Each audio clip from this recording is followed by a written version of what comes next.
and welcome to Byjus Exam Prep IAS. Welcome to today's Hindu News Analysis with us. And before we begin looking at today's key news articles, here's a quick reminder regarding the Google form that is right here in the description box of this video. With just a few weeks away from the UPSC Civil Services Prelims exam, this could be a very good opportunity for you to fill up the form so that we can organize a one-on-one counseling session for you from our experts who will handhold you, guide you, and take care of all your doubts and queries for the upcoming exam. So take the big step today. And now, taking you to today's important news articles here. The topics that need a detailed discussion from the perspective of UPSC prelims are three articles here. The first pertaining to India-UAE relationship. All over the news right now in the light of Honorable Prime Minister's UAE visit. The next article for the mains is about deep industrialization. Is it lacking in India? Rather, can we say that Indian industrialization is rather shallow, lopsided? It is not inclusive. Let's look into why.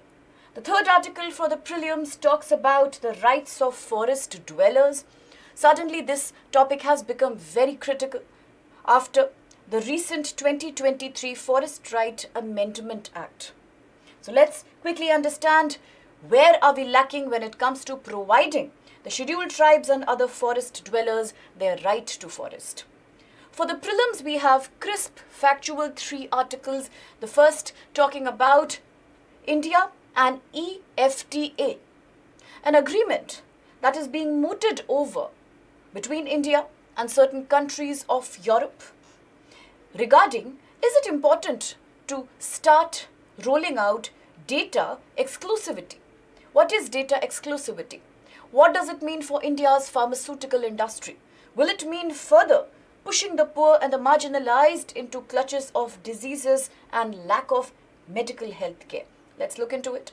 And then we have an article where the Ministry of External Affairs has categorically warned that India seems to be rampantly dealing into commercial trade of organs, which means that organ harvesting is very rampant in India right now.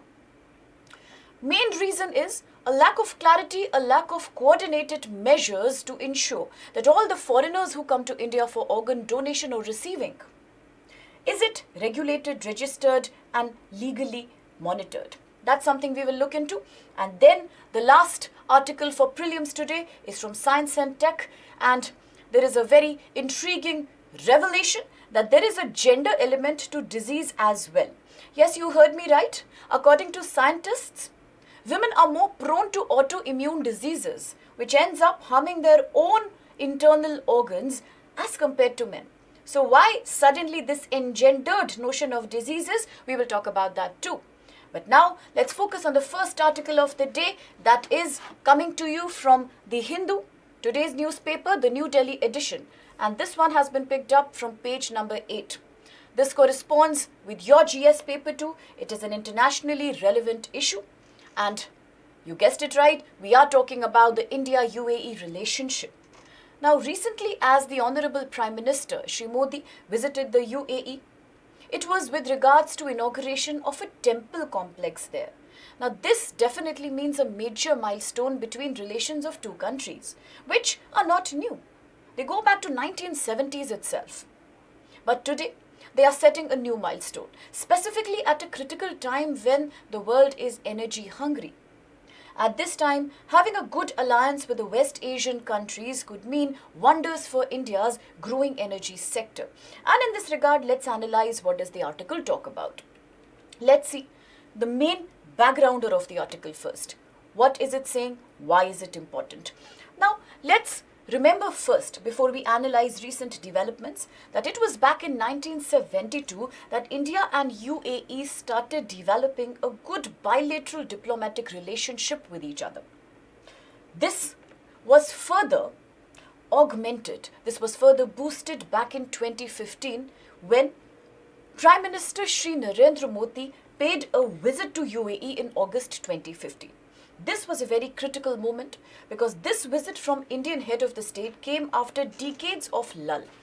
It came after a decade of no other such visit, and hence it marked the final beginning of a long partnership between the two nations, which is strategic, economic, political, as well as deeply cultural. So now, during the visit of the Crown Prince of Abu Dhabi in India back in 2017, when he was the chief guest of Indian Republic Day celebration, it was agreed that both the countries will take a step further and develop a comprehensive strategic partnership, a multi-sectoral, a multi-dimensional partnership.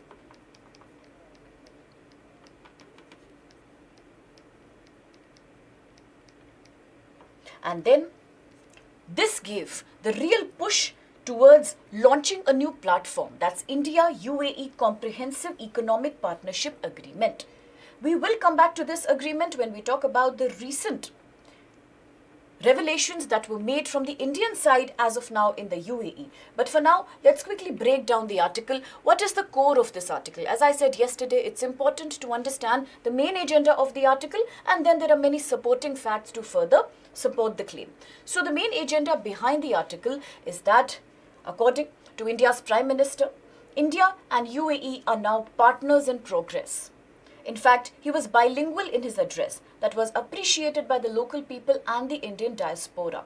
He spoke in Arabic as well when he said that this relationship, the deep religious relationship, cultural relationship that has recently been forged with the temple complex being created, means that now this bilateral negotiation will go down in golden words in the book of history. And they are creating a new history for themselves in this 21st century, a new global reality.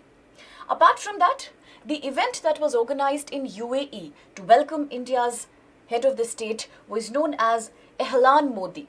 That is an Arabic expression for hello Modi. So this was a grand event because not only locals but also massive Indian diaspora members turned up. They gave him a huge welcome. Apart from that, let's also remember that this visit by the Indian PM is third such visit in a very short span of time. So within 1 year, it's like the third visit that Indian head of the state has paid to the UAE. Earlier, he went to UAE as a bilateral negotiation visit in July 2023. Once again, he went for the COP, the Convention of Parties, 28th Summit in November 2023, and at that point of time he was given a very unique honor because he became the only visiting dignitary from outside, from abroad, to give address or to give an inaugural address at the opening ceremonial session in UAE. So that was very, very memorable, the sheer respect and the sheer bonhomie that was expressed by the UAE government. Now, on that note, let's also remember that back in September 2023, Sheikh Mohammed was also in Delhi. He was there for the G20 summit, and he was also a special invitee. He came back in January 2024 to once again participate in one of the summits in Gujarat called as the Vibrant Gujarat Global Summit. So which means that there are constant visits at the top level between both the countries. So this particular visit, which is ongoing right now, is being referred to as a substantial visit. The article puts a question. Is this visit very substantial? What is the real, you can say, benefit, or what is the real milestone that has been set in this visit? And this comes in the fact that the theme behind this ongoing visit is shaping future governments. As I just discussed, a platform for creating a new bilateral history between the two governments together. So, as of now, the WGS summit is also being held in Dubai. This is sometimes often referred to as another Davos summit. It's that critical in global politics. So right now, the Prime Minister of India being there again means that both the countries are taking key decisions with regards to economic partnership as well as strategic partnership. In this light, India and UAE leadership have decided to start a platform that will boost economic relationship between both, and this platform is known as Bharat Mart. So what is Bharat Mart as highlighted here? The Bharat Mart is an initiative of Dubai-based DP World and India's Ministry of Commerce and Industry. It is an amalgamation between two business lobbies of both the countries. The intention is to boost on a huge scale exports from India's MSME sector, the micro, small and medium enterprises, by giving them access to retail warehousing and logistical facilities in Dubai. A huge area, practically about 1.3 million square feet area has been allocated to the Indian MSME sector in Dubai, where products from India shall be showcased, not just in Dubai but in other countries of the Middle East as well. So there is tremendous scope for the market, not just in the Middle East, in Central Asia, the countries of Africa. So this will give a huge boost in the arm to India's small-scale industry sector. That was one decision made, and the products that shall be exported will range from diverse sectors such as electric machinery, furniture, apparel, processed food. So this is also a major boost to the FMCG sector, the fast-moving consumer goods sector that determines the overall GDP growth of the country. Apart from that, cosmetics, handicrafts, sometimes even access to herbal medicated products. So all these shall be supplied by India in huge volumes, further boosting the trade. Apart from economic relationship, regional issues were also touched upon in a major way. For example, the talks said that in the context of the ongoing Gaza-Palestine war, the danger of constant Houthi rebels shooting ships, attacking the ships on way to US and Europe in the Red Sea area, what dangers does it mean for blocking global trade?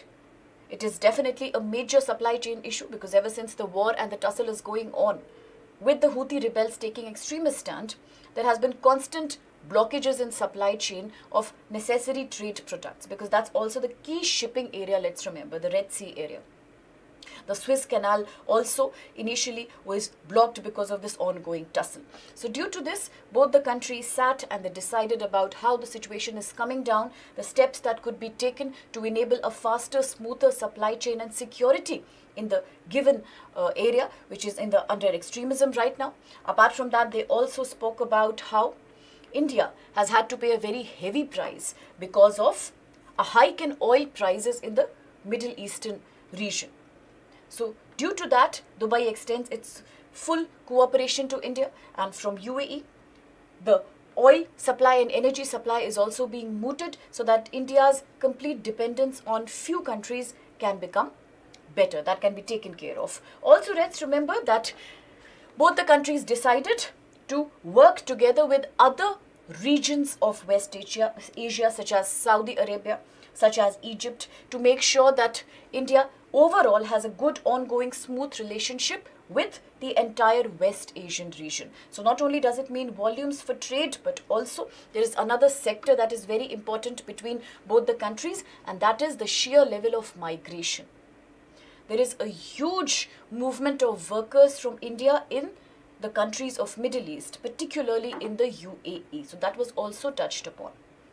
Now, the Indian Institute of Technology, Delhi, it has already started rolling out a course in higher education, that's a master's course in Abu Dhabi right now, from the campus situated in Abu Dhabi, which could further mean better coordination in educational front. Apart from that, there has been massive investment from UAE into India, and as of now, it's the fourth highest source of foreign direct investment for India in 2022 and 2023. At the same time, the Abu Dhabi Investment Authority is going to open an office in the smart city, that is the gift city area of Gujarat. That's Gandhinagar, one of the only kinds of infrastructural system that's being mooted in India to attract foreign direct investment, to create better special economic zones, a major shot in the arm for Indian trade, Indian commerce sector, Indian IT sector. So Abu Dhabi is a ready investor in that area. And let's also remember that a 14-year-old deal that was between the IOC, Indian Oil Cooperation Limited, and it said that India would be keen to buy about 1.2 billion metric tons per annum of liquefied natural gas from Abu Dhabi, is now signed, so it is now completed. Again, this is a major diplomatic boost to energy sector between both the countries.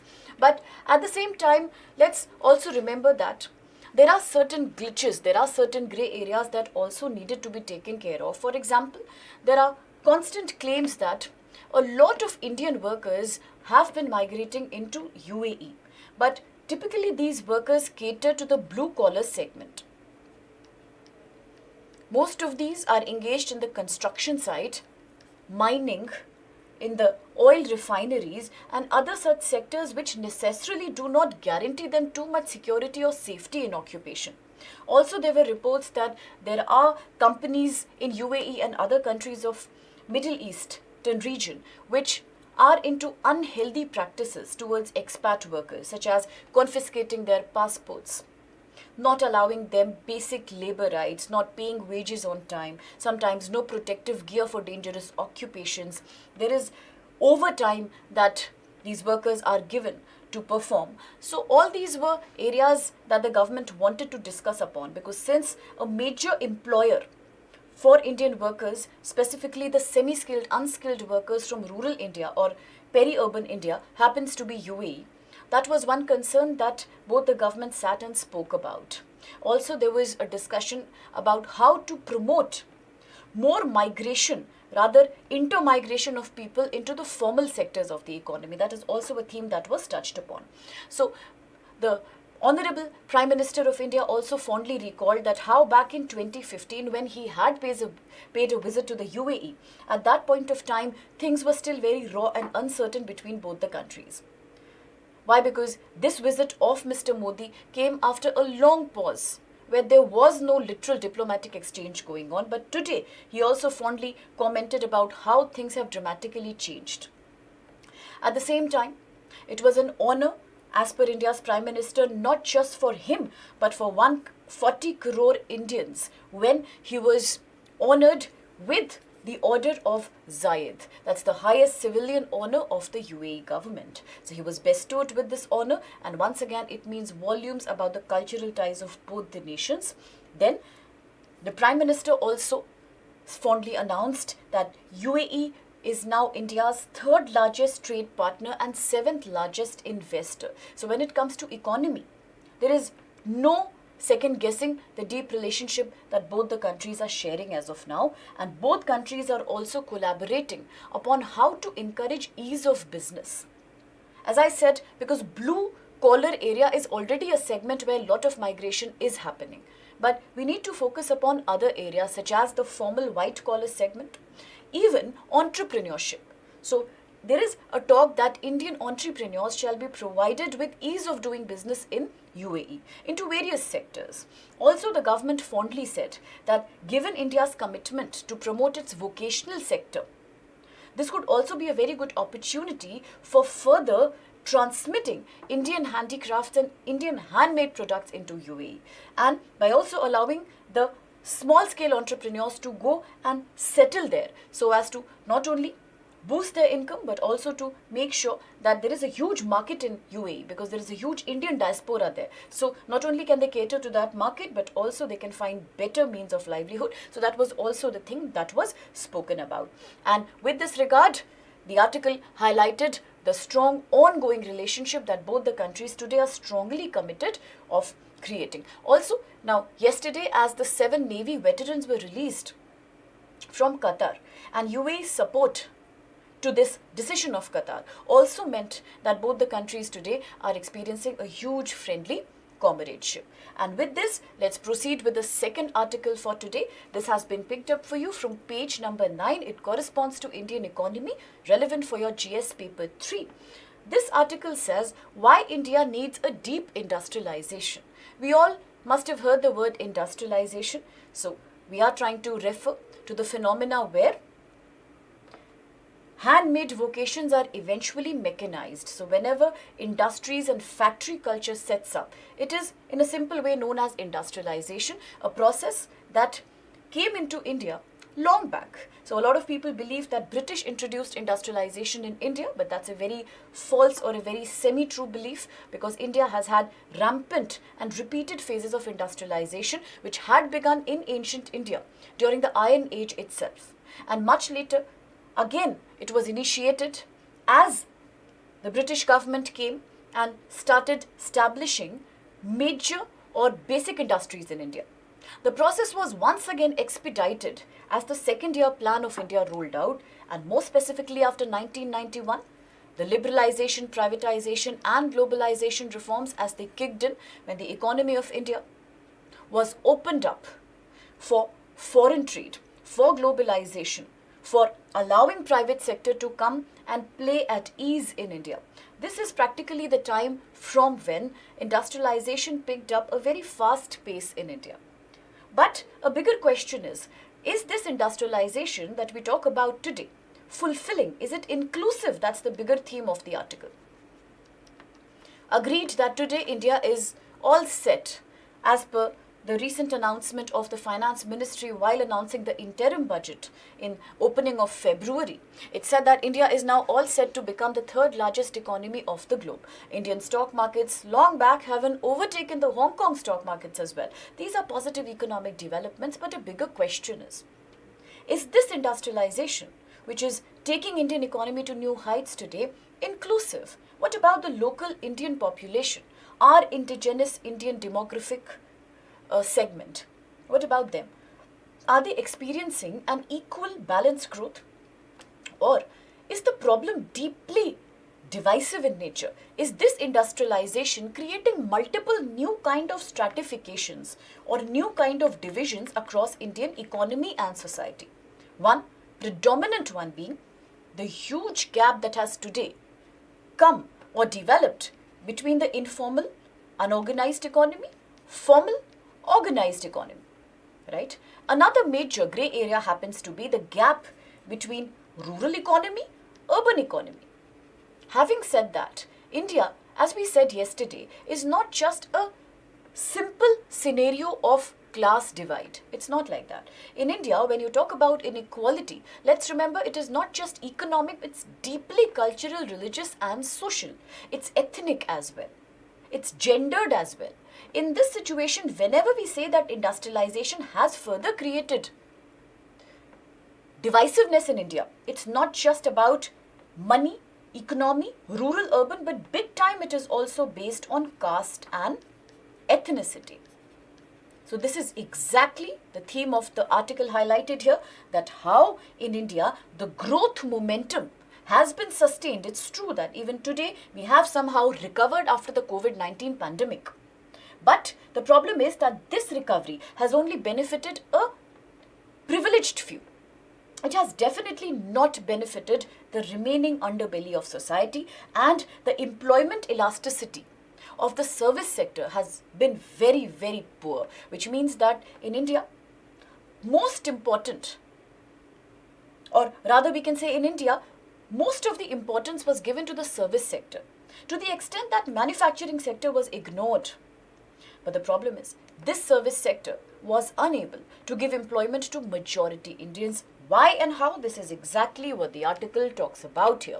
So the key message of the article is, agreed we are today developing fast. Agreed that India has sustained its economy in a very appreciable way. But the problem is that this economic growth has not prioritized our manufacturing sector. It has only prioritized our service sector. Agreed that service sector has the capacity to generate lots and lots of jobs. Service sector could mean the e-commerce sector, it could mean the health sector, education sector, hospitality sector.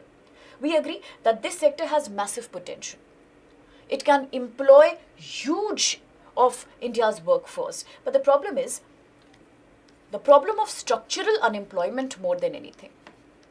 Right? Now, structural unemployment in a very simple way can be defined as the gap that exists in any country between available job opportunities and number of job applicants, or the number of people who have to take up these jobs. Most people believe that it happens because enough opportunities are not there. A lot of people in a very simple, in a very layman way think that people are there to work. There is a huge workforce which is ready to work, but there are no enough jobs. This is just a partial reality. When the real fact is that even when people are there and the available jobs are also too many in number. Yes, we do have jobs in the service sector. The problem is of adaptability. As we said, India is actually one of the youngest countries in the planet right now. The average age of Indians is about 25.7 years. Massive demographic dividend. In a world where most economies are already aging, in a world where most economies want to bring labor from outside, no wonder they are giving so many concessions and so many relaxations for expat population. They want people to come and settle there. They want their fertility rates to improve. In India, we do have all that benefit, but the problem is we do not have a workforce that is very adaptable, that's very educated, and that's very developed. That's the real problem. So having a workforce is not enough. Is the workforce skilled is a bigger question. So here we do have job opportunities, we have the workforce. But the problem is there is a gap between the two. And when people cannot take these jobs because they are not skilled enough to do these jobs, we come to a problem of structural unemployment. In fact, if you really want to understand the dynamic of this article as we proceed, let's understand one very simple thing.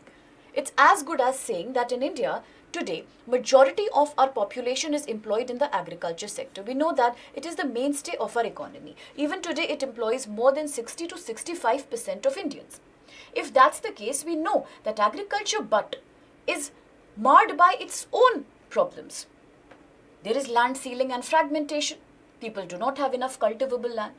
There is a burden of too much population. So we can say the density of population is much higher as compared to the land availability. We can say that in agriculture today, fertility and climate dependence of agriculture are again two major grey areas, which means agriculture cannot somehow sustain all the people who live in villages or rural area. What's the natural consequence? Exit. People will move out. They will emigrate. If they emigrate, where shall they go? They will go to the urban areas. They will go to the industrial sector. The problem is, in industrial sector, people get jobs. Yes, they do.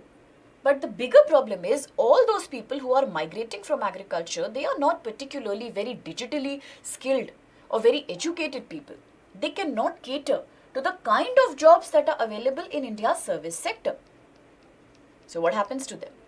Most of them end up getting jobs in the industrial sector.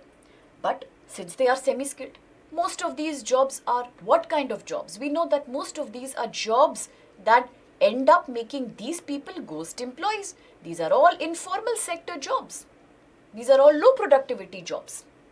And that's why we need to understand that in India, in agriculture, if there is too much disguised unemployment, if there is too much seasonal unemployment owing to the seasonal nature of rainfall and definite cropping patterns, Rabi, Kharif or the one in between, these are the main seasons in which people find occupation. Most of the other time they are either free, they are either unemployed or they are into petty activities. These two mar Indian agriculture. But the problem is as soon as people leave agriculture and come to urban areas, this gets converted into something else. So migration in India is purely a spatial movement, a physical movement of people from one region to another. Does that also mean that their economic problems will get solved? Not really, because the disguised plus seasonal unemployment of agriculture is nothing but getting converted into the structural plus vulnerable unemployment of the urban areas. It is these people who either will not find work in urban areas because in urban areas you have service sector jobs. They need good talent. They need a lot of skill. Semi-skilled workers cannot get jobs there. So what happens? Structural unemployment. People are there, jobs are there, they can't do it. At the same time, in industry, if they get a job, what will happen to them? They will get jobs that are poor quality. Vulnerable unemployment sets in. So these are certain realities that the article has been built around. So therefore, a very good solution could have been actually bolstering or promoting the manufacturing sector to make India into a manufacturing hub.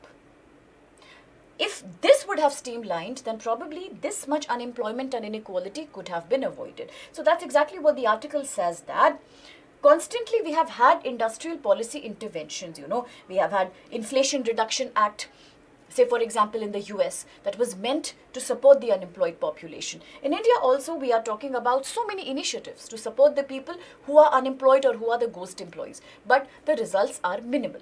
Why? Because what is happening now in a world that is characterized by COVID-19 pandemic, lots of recession and lots of uncertainty, lots of geopolitical violence, globalization is an outdated concept. It's a paradox also that everybody says that the world is rapidly globalizing, but the COVID-19 pandemic was a reality check.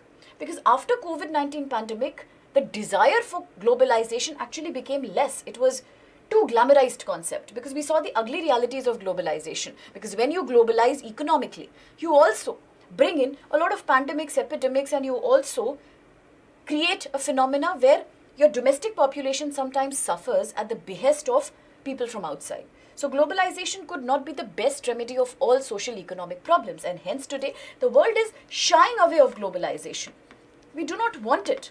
We are becoming something opposite. We are becoming more regional, we are becoming more self-dependent, and we are becoming more inward looking. We are becoming more closed, more insulated as an economy. Not just India, most countries. Say for example, European Green Deal. Let's talk about India. Atmanirbhar India, Skill India campaign. What are we talking about? We are saying that it's better that we become a self-sufficient, self-dependent economy rather than depending on other countries for imports of for basic raw materials, because that is not sustainable given the problems that come with globalization, and these are too ugly to be faced, as we saw with the pandemic and many other issues that are ongoing right now, supply chain mishaps, wars going on here and there, internal security problems, refugee problems. In that right, today most countries want to become more insulated. They want to become more protectionist rather than become very, very global. Something completely opposite to what had happened during the first wave of globalization, say back in the 1960s, 70s period.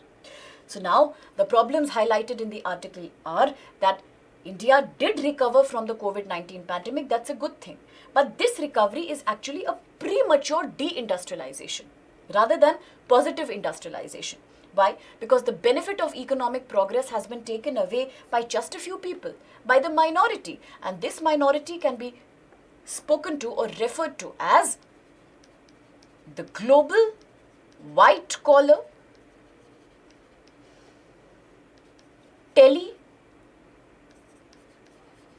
migration force. This is a very interesting connotation in the article, that it is these people, it is a hidden theme in the article, that this new class has come up. These are people who work for the top-notch corporates, multinational companies. They are the people who are into entrepreneurship, startups, but they are so skilled, they are so digitally, and they are so, you can say, market-oriented skilled, that they can get jobs anywhere. They don't even have to physically migrate. They can just do a tele-migration. They can work remotely. These are also the people who are behind India's work from home economy segment. So on the one hand you have these people, on the other hand you have people who are still in rural remote areas, people who are in the informal economy, people who, owing to historical injustices like caste and gender, still have not seen much improvement in their situation. So common people are still struggling with inflationary pressures of high prices, severe unemployment, and lack of opportunities in today's India. That is comprising a workforce that's semi-skilled, not prepared for it, but a market that's absolutely just ready to face any other developed country. A market that is looking for talent, that's thirsty for people who are digitally skilled and who are highly skilled in modern professions. So that's the gap that we are talking about. So now the article says there is a fault line in between. The fault line is that why does India's industrialization not create enough employment opportunities? The reason is that in the last 75 years, India did industrialize, but not inclusively, not sufficiently. So for example, even the 1991 economic reforms were not able to cater to the need of those who were in the need of educational employment benefits. That never happened. And hence our industrial investment today is stagnant. It is leading to a super high chronic unemployment. The author has used the word disguised unemployment, but if you just understand the theme of the article, here disguised unemployment is more used in the sense of vulnerable or hidden unemployment. which means that today people are working, but most of these people being blue-collar employees are not contributing anything to GDP and national income. They are working in a very, very poor productive job. That's practically why we have a chronic high level of vulnerable, hidden, or you can say a semi-disguised unemployment that is existing in India's urban as well as rural sector. So India's experience with service sector has been quite poor actually. For example, as we said, the clear-cut formula is that labor leaves agriculture, labor goes to industry. In industry, because of lack of skill, labor becomes a ghost employee. An employee who is characterized by the real fault line that started as a part of 1991 economic reforms. Most people call it LPG reforms. In reality, they were the structural adjustment programs. These were a tacit approval by the Indian government of allowing the multinational companies, foreign companies in India, at the cost of reducing our labor security and welfare laws. So the people who got caught in between are the typical blue-collar employees. Today, they are experiencing the tortures of vendor system, informalization of labor force. Yes, they work, but in what occupations? In an occupation nobody would want to work in. So that's also the reason why a lot of other rural problems like manual scavenging and a high degree of women labor force in agriculture could not be solved, because where will they find a job? The problem is that the urban industrial sector is not giving any better job opportunity. In fact, it's worse sometimes than being employed in agriculture sector. So the service sector only needs the super skilled, highly skilled worker, as we called them, the global white-collar tele-migration force. It does not supply jobs to the other semi and unskilled people in India. So now what happens? Even those rural people who got absorbed in the service sector, they were very few. Mostly, they were the ones who had completed some basic education, like at least a school or a college level education. Those who were not into higher education, those who were only minimally educated, were the ones who were completely left behind. So the Gini index of inequality, in fact, said that it was 44 in the service sector as compared to the manufacturing sector of 35. This is a data that's coming from Periodic Labour Survey 2021-2022. So which means that if India had invested in more manufacturing sector jobs, things would have been dramatically different, because manufacturing is more adaptive to the needs of semi-skilled people. They can learn it. It's more or less a softer skill to learn. But service sector skill is not somebody who is not into higher education can actually learn. That's not possible. So now the real hidden cause is inequality of education. We agree that today we are introducing a high smart education system, but the problem is most of it is privatized. In the government schools, there is a huge implementation gap. There is a National Education Policy 2020 which has made Digi Classroom, Smart Classroom and internet-based learning compulsory. But has that been implemented? Not really. The cost logistics are still not in place. So school enrollment in India is high. That's not a problem.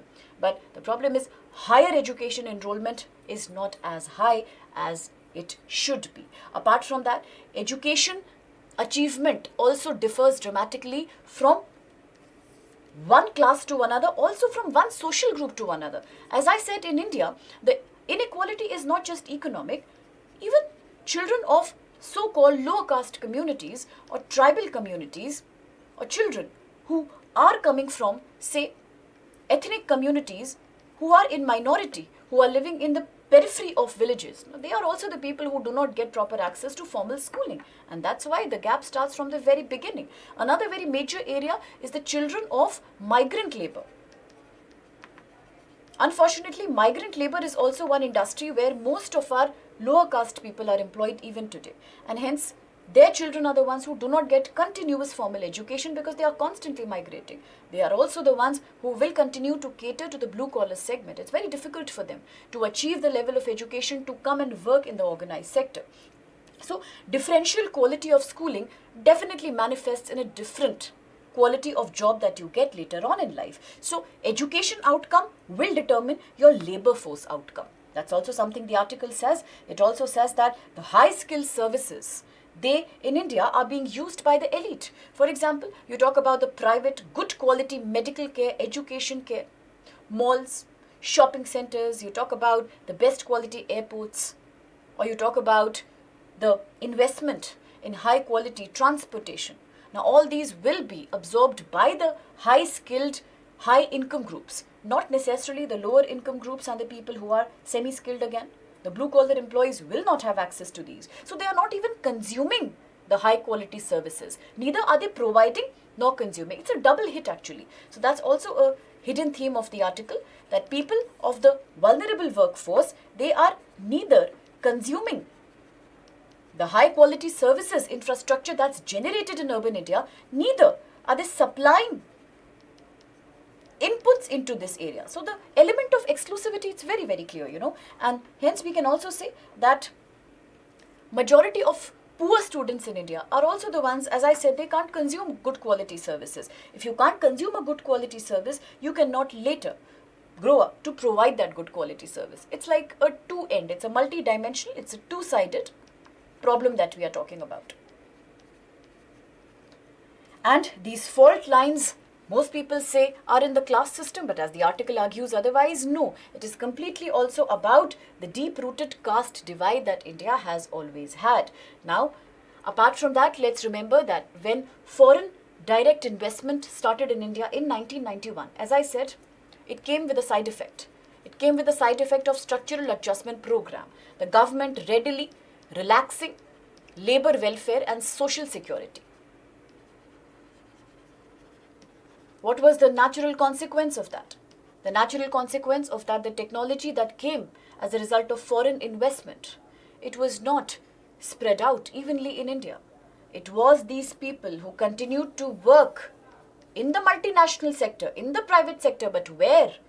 In the unorganized bottommost segment. They could never be the consumers of the high-level technology that emerged. So imagine somebody who's working as probably an elevator person, somebody who's working as a construction site worker, somebody who's working as a food caterer in a massive multinational company. Agreed that you're working for a multinational company, but the kind of job that you're doing is not formal, it's not white collar, it's not organized. You continue to be a ghost employee practically because you are dealing with a vendor, not with the company HR. So what happens to you? Today, neither are you contributing into that. Tomorrow, if that company is selling, say, a very high quality mobile phone or a high quality laptop, neither can you be a consumer of that. So you see how it's a double-sided effect that people of the unorganized sector have always faced because of the lopsided intervention of 1991 industrialization policy. That's a big area that the article talks about. It says if we want growth in the future, let's focus on re-evaluating our technology. Not just in terms of improving labor standards, also in terms of improving productivity of labor standards, better education, better skill generation in our workforce. So we should also understand that there are certain occupations in the industry, in the country, in the economy, such as welding, electricity, wiring, plumbing. All these are activities which are actually innovative. They are needed. The problem is in India, they are lowly paid. Huge workforce. They have all these skills. But the problem is these skills are not taken very professionally. So if we understand that these skills can also be given a professional touch, then probably things will change for these workers. Also, we need to talk about vocational skills. This scheme clearly came out in January. In fact, last year, 2023, when the government spoke about PM Vishwakarma scheme.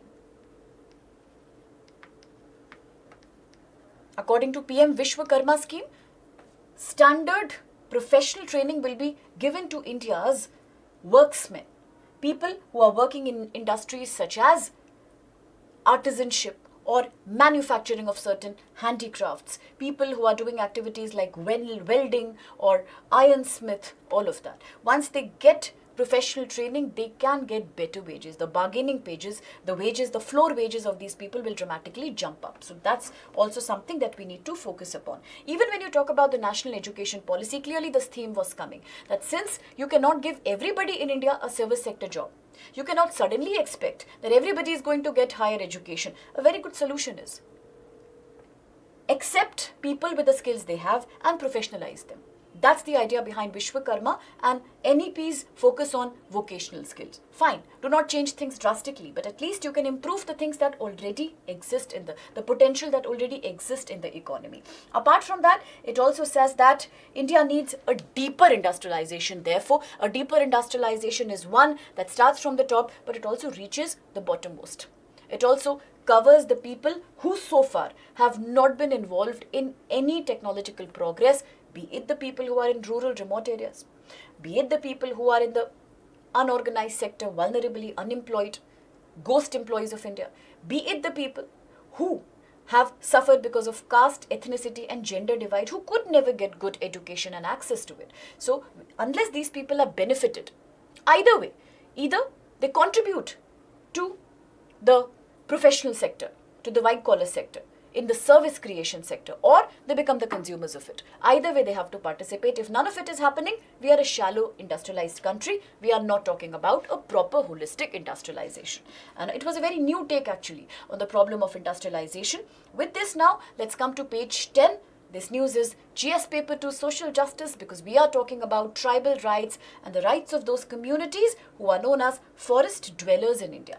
Now let's remember, this is not a new concept. Even from 1970s, 1870s, we have seen forest laws in India, which said that people who are living in the forest should not be immediately expelled from there in case any development takes place. But the root of the problem goes back to the colonial times. It was the British government's policy of reckless industrialization, infrastructure development and expansion into India's forests and hilly areas, which constantly created the problem of land alienation among the tribals. It's not a new thing. It's a very, very colonial legacy that we are talking about really. Now, if you remember from history, you might have read about the 1875 Santhal rebellion, the Pahadia Santhal conflict, the Damini coal region, the conflict between the tribals of peninsular India and the British. These were constantly happening because the British were busy in deforestation, just not for timber use, for railways or for spreading steel plants, paper mills, all of that. The sufferers became the poor tribals.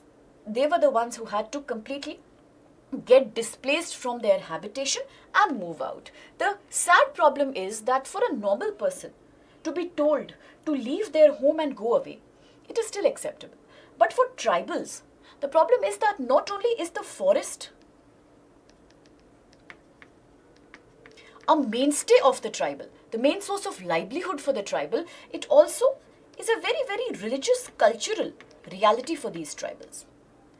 Everything that the tribals are involved in, whether it be manufacturing of minor forest products, which they get some income from, which they use for consumption, whether it be their food, whether it be their religious beliefs, whether it be their traditions and customs, or their medication, their healthcare needs, they completely depend on forest for that. So for a tribal, a replacement or a displacement, it's not just a physical act of getting expelled.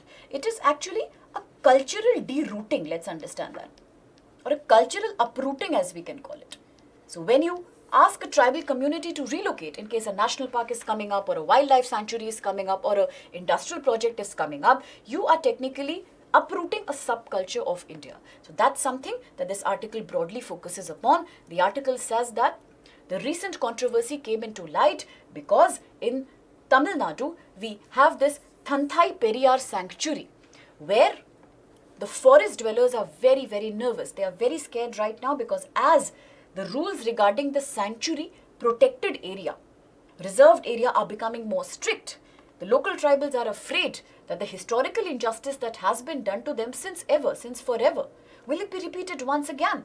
Will they have to leave the area and relocate? Where shall they go? What will they do?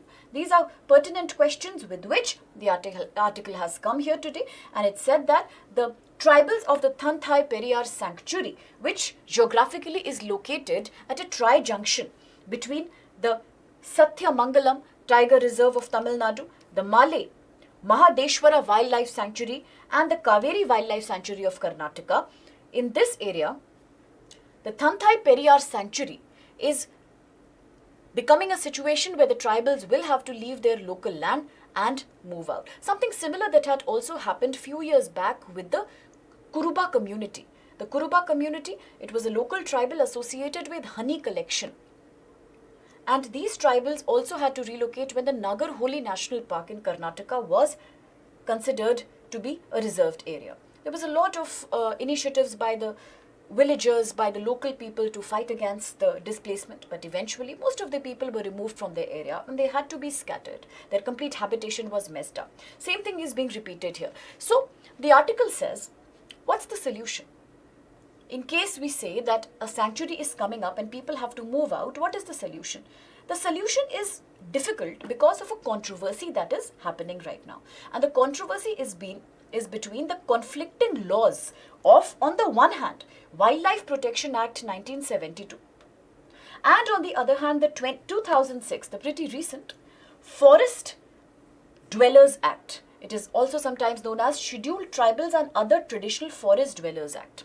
There is a controversial claim between both these laws which has delayed the implementation of tribal security. So what's the concern right now? The concern is that 6 tribal forest villages, the government is saying that these shall be converted into revenue villages. Now a revenue village is one which has a distinct periphery, it has a distinct boundary, and it comes under one administrator, the village officer or the village administrative officer. The problem is that tribal communities are scattered. It's very difficult to find a proper boundary for their habitation. And now because of the wildlife sanctuary development, the government says that these people should be consolidated and they should be converted into a revenue village, it becomes a challenge.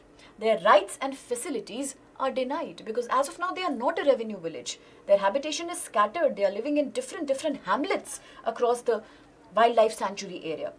And hence, what is happening now? These people are facing exclusion from their own area because of the sanctuary development. So, let's understand what are forest villages first, which the tribals normally claim to have under their ownership. Now, in the 1990, the Union Ministry of Environment, Forest and Climate Change, it said that all forest villages should be transformed into revenue villages. The purpose was that in case tomorrow a development or a sanctuary or a national park is created, these conflicts do not happen. Now, what happened? If all the forest villages will be converted into the revenue villages, the conversion is not that simple. It's not that easy for the tribal people themselves, because what happens? The actual land which the tribals were using before getting converted into a revenue village was taken away from them. So what are they left with? Peripheral areas which are not as fertile, not as forested, which are almost very adjacent to the mainstream non-tribal population villages or small cities, peri-urban areas, urban agglomerations. This also leads to cultural and ethnic conflicts between tribals and the non-tribals. That's a very real fear that the tribals have been facing. So now what happens? Because of this, all the regions that were near the forest, such as schools created by the government or health facilities or public spaces, were to be now recorded into the revenue village. But it is these tribals who suddenly cannot get accommodated into a village region which also could have co-participants from non-tribal areas, and this further leads to their alienation, and they are denied this kind of right. Land is taken away, but land is never given back. Even if it's given back, the same size and the same quality of land is denied to them. Plus, as I said, for tribals, it is not just a physical spatial movement. It is about getting culturally uprooted. So that's where their cultural, religious and economic rights are completely denied in the process. Now, if you talk about the All India figures about tribal displacement, the article says that 4,526 forest villages with a population of 22 lakh, 13.3 lakh exclusively the scheduled tribe communities, as of now, they exist in India. And apart from that, there are many other forest inhabitations where tribals live, but they are not even recorded. So now, what are the rights that the tribals will get in the new sanctuary that we are talking about? The problem is that, according to the rules that are being rolled out for the tribals after the new Thanthai sanctuary, it says that cattle grazers, those tribals who are grazing their animals, they have no right to now let their animals graze in the Thanthai Periyar sanctuary. That's again a very unethical thing to do. They are getting their basic right denied. Apart from that, Bargur cattle, a traditional cattle, a very traditional breed that's very endemic to the Bargur forest area, they will also not be allowed to access their main grazing ground. This could also mean dwindling of the local cattle population. Again, it will have economic repercussions on the tribals who depend on them. Similarly, the major paradox, as I said, is the conflict between Wildlife Protection Act and the Forest Right Act, because according to the Forest Right Act 2006, it says that grazing, both settled or transhumant, temporary, migratory, nomadic, and traditional seasonal resource access of nomadic or pastoral people is their right that cannot be denied, even if it's a national park or it's a tiger reserve. It cannot be denied. So, the FRA says that they have access to all these areas, but despite that, under the sanctuary, they are getting denied. So, one argument is that as per the FRA, these people do not have any right to enter the specific protected area, the specific reserved area, but beyond that, they can have an access. But again, for tribal people, it is not acceptable.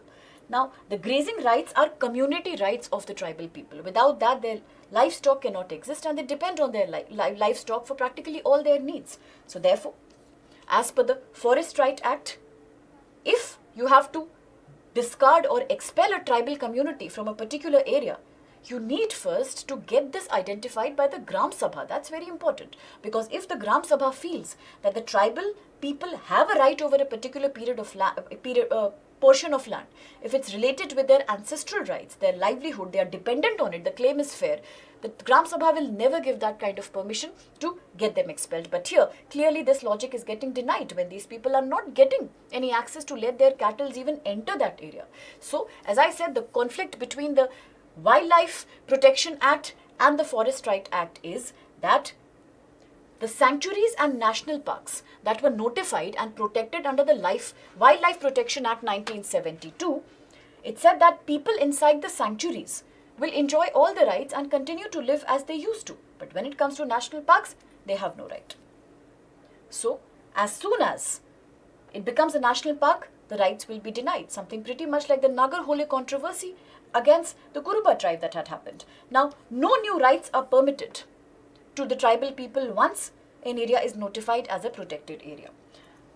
In 2004, the Ministry of Environment, Forest and Climate Change also said in a very, very famous case that's known as the Godavarman versus Union of India case that there is a historical injustice that has been done to India's tribal communities. They have been evicted constantly, and that has to be rectified. And hence, in this regard only, in the regard of this judgment, this jurisdiction, came the Forest Right Act 2006, which said that it is not allowed until agreed to by the Gram Sabha, the tribals will be thrown out of their area to just make up for the injustice that has been done. And yet today, whenever the question of a sanctuary is coming up, the tribals are being asked to leave. So the clear-cut controversy between two of these acts are causing the problem here, talking about which will supersede the other. So clearly, the Forest Right Act came in 2006, much after the 1972 Wildlife Protection Act, and hence its clause should supersede the previous one. So now, if there is any provision in the Wildlife Act that is against or contravening to the Forest Right Act, it should be considered null and void, completely discarded. So today, the government has no right to ask the tribals to leave the area, because according to the new Forest Right Act, they have all the right to continue grazing, to continue enjoying their livelihood, and to write an application to the Gram Sabha, which shall then constitute a committee, and that shall be considered later by the state level committee. So similarly, the paradox is that until 2023, in our country, about 15,605 square kilometer of protected areas, that's 9 national parks in total, 77 sanctuaries, have actually been taken up. They have been created, and the tribal rights have been disregarded, despite the legal provision to protect them. And in this situation, Tamil Nadu's share happens to be quite on the higher side. It's quite known for having done this tribal right null and tribal right disregardation. So now, as we say, the FRA violations, if you deny the tribal, despite the FRA, the right to continue their life in the forest area, even if it's protected today, you are actually doing a much more bigger legal controversy, because then you are also trying to snatch their right which is given to them under the Scheduled Tribe Prevention of Atrocities Act. That's the Scheduled Tribe POA Act 1989, which says there is a very, very strict punishment given in case any scheduled tribe or scheduled caste right is denied. So hence, it is today a matter of huge legal controversy, and let's see what is done to address the problem. Now we come back to a piece of news that has been taken from page 18 for prelims, and this is pertaining to Science and Tech GS paper 3. It says how the Ministry of External Affairs in India has blown a whistle to a problem that is happening, but most people are not aware about that. So the Ministry of External Affairs is saying that in India, a lot of foreign nationals come every year. The reason is that today India is on the top bucket list of people when it comes to medical tourism. Let's remember India being the leading pharmacy of the world. India having a huge, very, very robust medical system is a destination for medical tourism, where people come for various transplants, highest coming from neighboring countries like Bangladesh, Nepal, Sri Lanka and Bhutan. People come for kidney transplant, heart transplant and all these technical medical interventions. But the problem is there is no proper institutionalized record keeping of how many people come and whether foreign nationals are receiving organs as per the rules laid out under India's Act. That's a major problem. So this leads to other issues like organ harvesting. If there is no proper legal regime that makes an institutional estimation of how many people come and what exactly is the procedure that they are undergoing, whether they have a relative in India or whether they are taking organs from unknown people, whether private sectors are giving them unnecessary priority by taking more money as compared to the local people who are still in the waiting list to receive organs. These are the things that the government wants strictly to be looked into, a proper system for monitoring the process. Because Indian medical tourism market today has risen up to become US $7.69 billion. That's huge, one of the largest in the world of its own kind. So unless there is a proper rule for receiving and giving the organ, it will always lead to grey areas like organ harvesting, a commercial stealing and sale of organs that are taken from people without their permission. That is an act of trafficking, organ trafficking.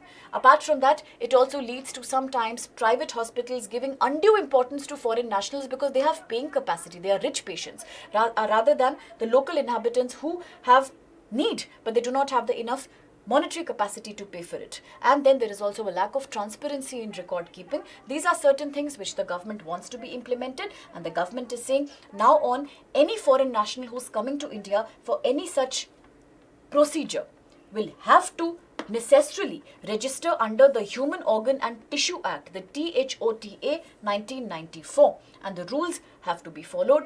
Just to further ensure this, the government or the Ministry of External Affairs has made it mandatory that notification will be sent to all embassies and missionaries located in the foreign countries and within India to make sure that any case of unregistered organ-related procedure shall not be encouraged. In fact, it is punishable by the law if done by a private party clandestinely or in a hidden way. Union Health Secretary has also requested the Foreign Secretary to share all the information relating to the number of people who are registered to receive the organ and to donate in all the foreign embassies. Also to certify that the clause regarding Form 21 of the Act is getting fulfilled or not, which says that relationship between the donor of the organ and the recipient of the organ has to be specified. Long time back, only those people who were taking organs from some relative were allowed more easily. Today, people are allowed even to accept organs that are on sale by non-relatives, but it has to be verified under the Act and it has to be transparent. So the Health Ministry has also said that transplantation of foreigners shall be communicated to the National Organ and Tissue Transplant Organization that maintains a mandatory list of the same. So now, just when the government is talking about this new change, there are two more things that the government has also tried to change here. One thing is that earlier, only people until the age of 65 could register for an organ receiving or probably even giving up. But now the rule has changed, and as per the new guidelines, the upper age limit has been revised, and today there is no need to have this upper age limit, for somebody to actually receive the organ of somebody who is dead, a diseased organ. Even apart from that, there are many more changes. We are now talking towards one nation, one policy, which means that you don't need to have a proper affidavit or a domicile in one state. You can be a resident of any Indian state and yet register in another state for receiving or donating an organ. So that's a very good intervention. It leads to more need getting fulfilled, because today with the NCDs, the non-communicable disease is rising like in huge volumes. The list of waiting patients is very, very high. So this one nation, one policy will actually enable more recipients to get the organs on time, and now they can register anywhere in India. So with this, we proceed quickly with the page 12 news, once again science and tech, which says that there is a new development when it comes to a deal between India and the EFTA. That could cause a problem to Indian pharmacy. Now remember that India is often referred to as the top-notch pharmacy of the world. What's the reason? The reason is that in India, we have a huge manufacturing of generic drugs. Huge manufacturing. Not only the big pharmaceutical companies like Cipla, Dr. Reddy's, many small players are also in the market who are allowed, as per the compulsory licensing, to produce generic drugs without necessarily having the patent.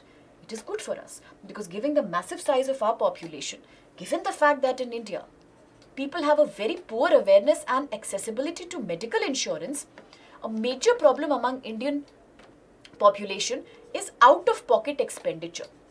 Out-of-pocket expenditure means without knowledge and awareness of insurance, accessibility to insurance, people have to spend a huge amount of money on obtaining treatments and drugs. So in India, if we stop manufacturing generic drugs so widely in such a large scale, how will people afford them? So that's why the article is trying to highlight this problem in the European Free Trade Association, the EEFA, that's presently being signed between India on the one hand and Switzerland, Iceland, Liechtenstein and Norway on the other.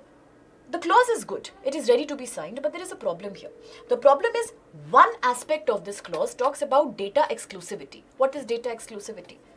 Data exclusivity means that the governments of these European countries think that India should also sign up the clause of data exclusivity, which means that any generic drugs that are produced in US, UK, any other foreign country, in fact, particularly in the European area, they will not be allowed to be manufactured in India without the permission of the patent owner. This will be a big problem, because if the data exclusivity law is something that India agrees to, in that case, what happens, it takes minimum 6 years for the original patent holder to tell the exact clinical impact of the medication. It's a too long period. And if for 6 years, no Indian company is able to copy or is able to take up the same process of the same drug manufacture, then what will our people consume? Given the vast size of our population, the rising burden of NCDs and communicable diseases, the poor social acceptability of insurance, the extreme poverty in India, what are we heading towards then? So for India, it's a big glitch. We cannot allow that, because in India, even if you do not have any access to the patent, there is availability of compulsory license. Under compulsory license, pharmaceuticals in India can copy the same procedure as that of an original patented Western company and make a drug. No wonder we have every price range medication available in India. But if this law is passed, then in India we will have a massive deficiency of diseases controlling. We have a massive problem of enabling drugs for diseases like TB, certain cancers, HIV, AIDS, pneumonia and many, many pediatric preparations. So this will become a major issue.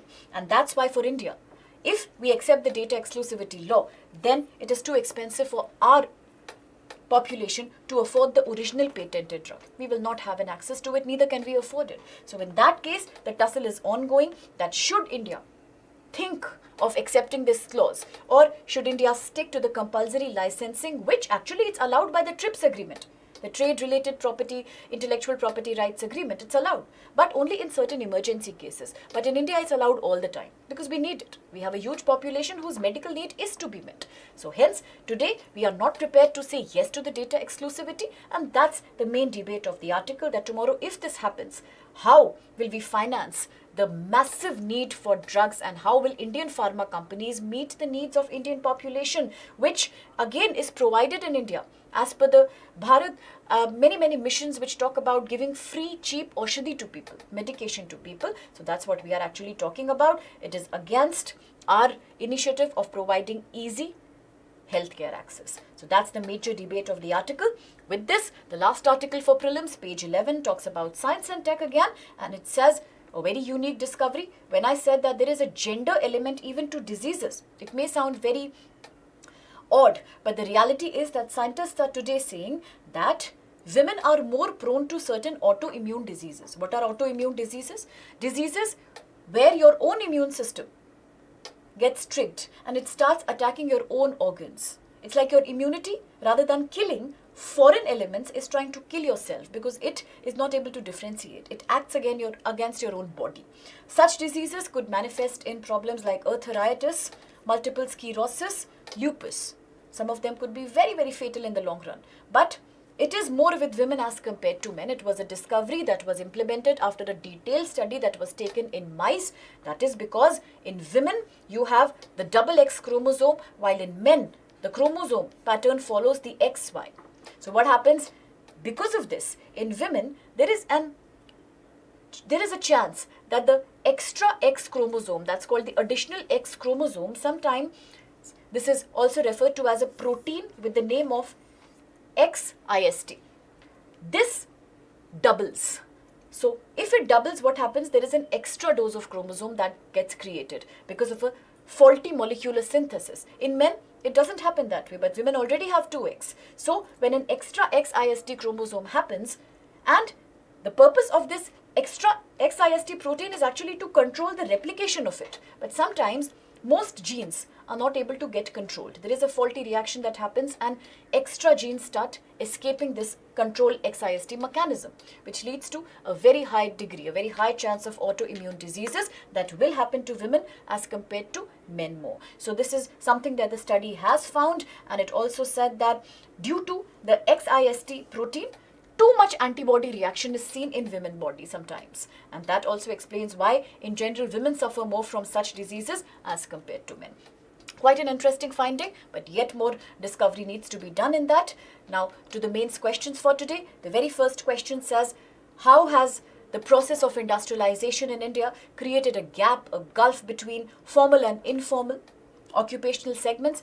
Substantiate your answer, which means please give relevant examples. A 10 marks question. All we need to say is that how really the process of industrialization kicked in after the 1991 LPG reforms, but not often understood as the real SAP, Structural Adjustment Program reforms, which led to a situation where very few people, exclusive elite, as I said, the white-collar global tele-migrants reaped all the benefits, took up the formal sector jobs, their children again having access to better education and skill, as compared to those who continued to languish in the unorganized, informal, blue-collar sector jobs. We can talk about that. We can also mention how the real problem of the article that we today broke down said that it is the people of the unorganized sector who are neither contributing to high-tech services nor are they consuming these services. And as we mentioned, the double hit is something that we can speak about. Relevant examples could be anything, how people in India, owing to certain factors like caste and ethnicity and gender, still are not accessing the quality education,